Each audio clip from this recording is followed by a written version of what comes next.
Hello everyone, and welcome to my Young and Restless official. I hope everyone is having a wonderful day. Before we begin, please hit the subscribe button and give this video a thumbs up. Diane is hoping he will get used to it. Everyone else has been excited. Billy claims that John Abbott always constructed this house. He sensed him as soon as he entered. A piece of him is no longer there. According to Diane, Jack believed his father would have been pleased. That doesn't mean he has to, Billy says. He regrets being so forthright. Diane requested that she was simply taken by surprise. Billy breaks down and admits that he was too. He leaves. Diane. Questions for the summer. Sally and Chelsea.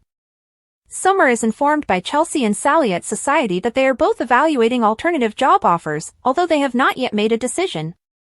When Summer receives a call, she leaves to answer it. It takes her a minute to comprehend, too. Sally and Chelsea concur that this is bad. Chelsea inquires about Sally's offer of employment. Sally first wants to know if Adam extended an offer to Chelsea to work for Newman Media.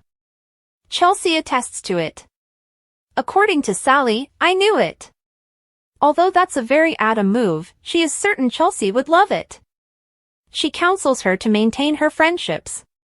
Chelsea finds out that Billy has asked Sally to replace Phyllis in his new business. That's a very Billy move, she says. Summer is back at the table. Daniel informed her that her mother had been sacked by Billy. She sympathizes with Phyllis, yet she can see Billy's perspective.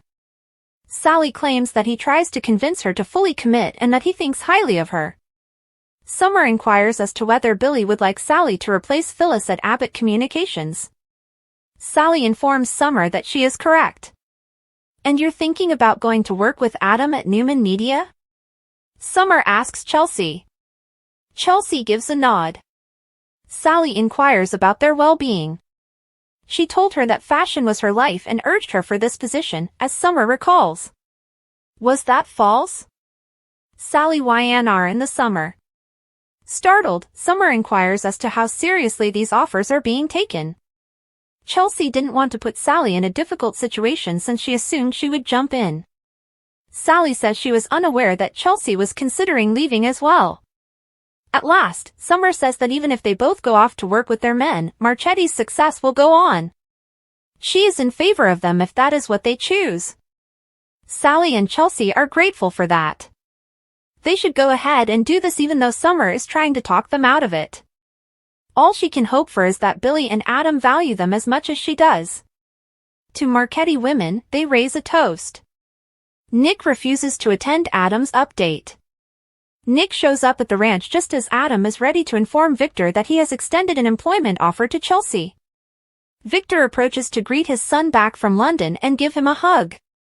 Nick reports that Noah is doing well and that he and Allie are still infatuated with one another as they all talk about the vacation. When Nick inquires about the latest developments, Adam replies that he extended an offer to Chelsea for the COO post at Newman Media. Nick gives an eye roll. Victor is happy to have her on board. Is she accepting the job? Nick asks. Adam has hope. Adam realizes that Nick is having trouble when he goes to pour a scotch. According to Nick, her passion is fashion. Is this a Chelsea move? Or is it for you? Nick YNR. Adam informs Nick that this was not anticipated. He came up with the idea and presented it to Chelsea. Her choice will soon be communicated to him. He's making an effort to be open about this. Victor desires harmony between his boys. He informs Adam that he has his blessing. Nick believes he went too far. He is pleased for Chelsea if this is what she desires. And I'm also pleased for you. Adam accepts his hand and shakes it. Nick wants to know Connor's thoughts on this. He hasn't heard from Adam yet. Summer will be sad, Nick thinks, but Adam tells him that Sally will be there to help. She has two of the best designers in town, Nick says. Mariah tells Sharon she's broken. Mariah sits at Crimson Lights, thinking. Her phone rings. It's Tessa. Mariah chooses to disregard it. When Sharon enters, she tells Mariah how much she has missed her. Sharon asks what's going on since she feels like something is off. Mariah wraps her in her arms.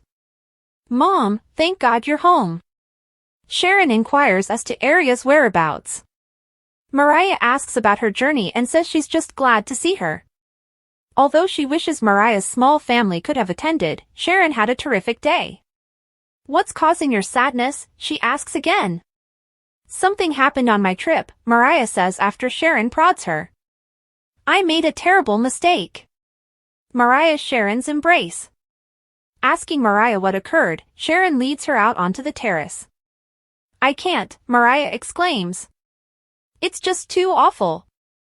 It might not have happened if she doesn't say it aloud. Sharon cautions that she needs to speak with someone. Mariah is unable to inform Tessa. "What I've done will never be discovered by my wife." Mariah YNR. Mariah informs Sharon that she was more impacted than she would have liked to acknowledge by Ian's return to Genoa City and her life. The piece that remains broken took the place of the portion of her that put on a brave front. It surfaced on the journey. She had a predator for a father figure growing up. He attempted to get her to marry him by drugging her, undressing her, and dressing her in a bridal gown. She is still plagued by it every day. She could have stopped him from coming back for her. She cannot hold herself responsible for anything Ian did, Sharon assures her. Mariah claims that the broken part of her cannot accept that. She went to a really dark place after reading that section. Sharon regrets not calling Tessa or her. She didn't want to wake her awake, Mariah sobs. To ease the agony, she opened the minibar. She had a few more when that didn't work.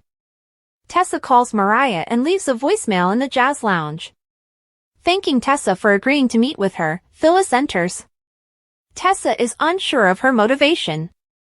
When it comes to assisting Daniel, Phyllis believes they are in agreement. She won't spy on him for her, Tessa tells her. Phyllis disputes that's her goal. She questions whether Tessa dislikes her. "You belong to Team Sharon."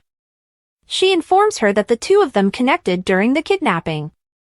"We'll stop at nothing to protect our children." Aria makes Tessa feel the same way. This is a fierce maternal impulse, according to Phyllis. "Will you please help me save my son's life?" The Tessa Phyllis YNR. Tessa is aware of Phyllis's love for her son, but they disagree on how to express it. Daniel believes he must handle this alone. She is listening to him, teaching him how to play the guitar, and being a friend. Phyllis responds cynically. Daniel is benefiting, according to Tessa. He might work at Abbott Communications and study chords, according to Phyllis. According to Tessa, he informed her that she would no longer be employed there. They will soon get back on track, according to Phyllis. Daniel isn't ready, according to Tessa. Learning to play the guitar, according to Phyllis, is evidence that he needs creative flow, which Abbott Communications can provide.